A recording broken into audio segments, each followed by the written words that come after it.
জয় শ্রীরাম বন্ধু, আবার চলে এসেছি সেই চিন্টু ভাই, হকার চিন্টু ভাই। স্বাধীনতা দিবস গিয়েছে আমাদের, তো আমাদের প্রধানমন্ত্রী নরেন্দ্র মোদী লালকেল্লায় গিয়েছে। লালকেল্লায় যাওয়ার পরে সেখানে পতাকা তুলেছে। পতাকা তোলার পরে তাঁকে নিয়ে সমালোচক যারা হয়, যারা গান্ডু মার্কার সমালোচক হয়, তারা সমালোচনা করছে। কী বিষয়ে সমালোচনা করছে? এই যে ফটোটা দেখছেন, নরেন্দ্র মোদীর পকেটে তিনটে কালারের ডিজাইন মানে রয়েছে, যেটা আমাদের মনে হচ্ছে জাতীয় পতাকা।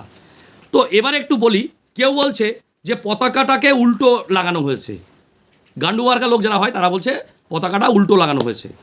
আচ্ছা, কেউ বলছে পতাকাটা আবার পকেটে পড়েছে। কত বড় মানে সাহিংসা উনি, পতাকাটা পকেটে পড়েছে। মানে কি, এগুলো কারা বলে বুঝতে পারছেন তো? যাদের পেছনে কাঠি দেওয়া অভ্যাস থাকে, গান্ডু মার্কা, তারা কিন্তু এই সমালোচনাগুলো করছে। তো এইবার আমি একটু জিনিস দেখাই। এই হচ্ছে আমাদের জাতীয় পতাকা, আমাদের প্রাণের পতাকা, আমাদের জাতীয় পতাকা। তো এই পতাকাটার ওপরে রং হচ্ছে গেরুয়া, তারপরে সাদা, তারপরে সবুজ, মাঝখানে এই হচ্ছে অশোক চক্র।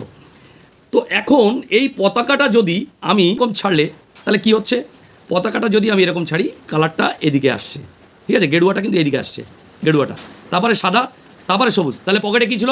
ওদিকে গেরুয়া, তারপরে সাদা, তারপর সবুজ। পতাকাটা যদি এরকম ছাড়া হয় তাহলে এইভাবে আসছে। এইবার বলি, আমি যদি এই পতাকাটাকে মানে ক্লকওয়াইজ, ঘড়ির কাঁটার দিকে, ঘড়ির কাঁটা যেদিকে ঘোরে সেদিকে আমি যদি ঘোরাই, তাহলে ঘড়ির কাঁটা ঘুরছে, এরকম ঘুরছে ঘড়ির কাঁটাটা, তাহলে কোথায় আসছে? পতাকার রঙটা ছেড়ে দিলাম, দেখালাম। ঘড়ির কাঁটার বিপরীতে নয়, কিন্তু ঘড়ির কাঁটার দিকে যদি ঘোরাই তাহলে কি আসছে?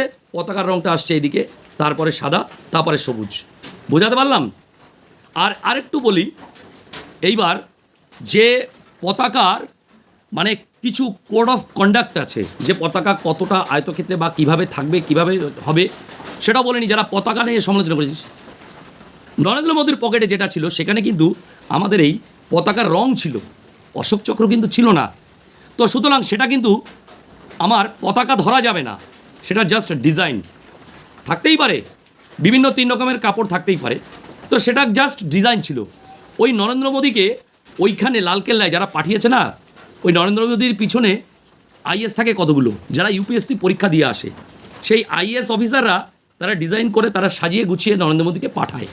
তা তোদের মতন গান্ডু যদি হয়, হ্যাঁ, তাহলে তারা সমালোচনা করবে। তো গান্ডুর কাজ সমালোচনা করা। ধন্যবাদ, বোঝাতে পারলাম? ক্লক আর অ্যান্টি ক্লক।